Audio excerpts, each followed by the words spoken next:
honorable delegates, esteemed colleagues and guests. Today I come before you to press on the argument that sports cannot be seen outside the realm of human rights. The United Nations has long recognized sport as an essential component of cultural rights. Both the Universal Declaration of Human Rights and the International Covenant on Economic, Social and Cultural Rights affirm the right of everyone to take part in cultural life. Sport is not just business, although of course it is this too. Sport is an activity which is part of life. Sometimes sport is a way of life. The right to participate in sports is a cultural right, and as a cultural right, as a human right, must exist without any discrimination, direct or indirect, in law or in practice. Unfortunately, the inclusive nature of sport is often overshadowed by pervasive discrimination. Women and girls continue to face serious obstacles in having the same opportunities as their male counterparts in participating in sports. Very often, their bad experiences of abuse are disregarded in the name of protecting the club, protecting the sports world, or just not to lose their income from transnational corporations. Athletes of color are faced every day with racist comments that are going unchallenged. Often, they are seen as the ones who must carry the burden of ignoring such abuse, when really it is the state, the sports associations, and the sports world who actually have the burden of taking action to eliminate such abuse. LGBTQ+ athletes are facing exclusion, harassment, and discriminatory policies that undermine their participation in sport and their well-being. Athletes living in poverty, athletes who speak out, athletes with disabilities, refugees, minorities, and indigenous peoples all face continuing challenges in exercising the right to participate in sports. But it is the intersection of the discrimination on various grounds that is rampant today. The coexistence of discriminatory patterns based on several characteristics of the athletes that act as a snowball and severely impact their performance and at times their actual well-being. Female minority athletes will tell you how their participation in sports continues to be an ongoing struggle. Not in terms of their performance, they can deal with this, but from the prejudices they face within their family or their community that girls supposedly should focus only on appropriate activities and not sports, or sports seemingly appropriate to their gender, and at the same time the prejudice they face in sports about their minority characteristics. Will France, the host of the Olympics this year, use this occasion, this opportunity, to look at the exclusion of les hibadeurs from sports and so to reverse their indirect discrimination?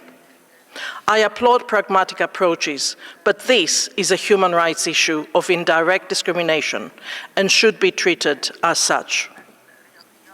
Indeed, in the eve of the Olympic Games, how many states really have taken social media campaigns to crush these prejudices about sports? How many states have taken measures about the abuse suffered in sports, the racism and stereotypes on athletes of color? Only 3 months ago, female athletes from Afghanistan told us in this very building, with tears in their eyes, that they are continuously excluded from sports. When the team from Afghanistan parades in the opening ceremony, will the IOC or our TV screens or the states pushing for gender and human rights have explained to the world the ongoing exclusion of Afghani women from sports? Will they have explained that the Afghani team before them, under the flag of the Republic, are a compromise for the Olympics, but certainly not a true representation of what is going on at the moment in Afghanistan? We should not cover exclusion in the name of a successful Olympics. But although there still are pressing issues, we have made progress. On transgender inclusion in sport, there has been progress. Although gender discrimination issues have a lot of expressions that still need urgent attention, I am delighted to see that voices advocating for the exclusion or segregation for transgender athletes are not seriously taken into account. Last year, I published a policy position on the protection of human rights in sport without discrimination based on sexual orientation, gender identity, and sex characteristics. This policy applies the overarching principle of respect for the bodies of all, including all athletes, and the importance of creating inclusive environments that respect diversity in sport. Sport governing bodies must act and adopt policies that are informed by human rights principles, scientific evidence, and the lived experiences of transgender athletes. Measures where the individual is put first and proportionality and inclusivity are given their rightful place. The IOC's framework on fairness, inclusion, and non-discrimination on the basis of gender identity and sex variations is a commendable step in this direction. Yet, further efforts are required from states and the sports associations to implement these guidelines effectively across all sports and levels of competition. I am also happy to see that the world has agreed with this special rapporteur, in the end, that Russian and Belarusian athletes must not be discriminated against on the basis of their nationality. The discussion on the participation of these athletes in the Olympics has been an important one, albeit a very challenging one.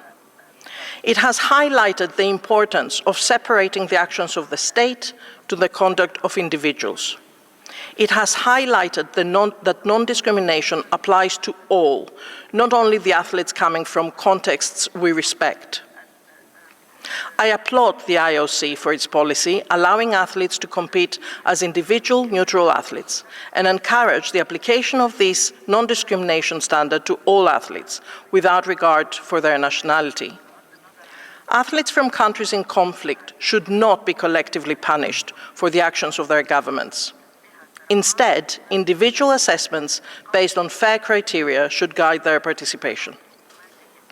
At the same time, it is important to ensure that the limits set on Russian athletes will also be set on athletes from other countries who are, as individuals, engaged in unbearable atrocities at the moment.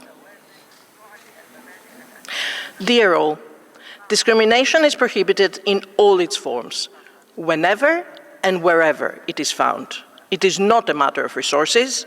It is not a matter that will be progressively implemented. It must be rooted out as soon as it is found.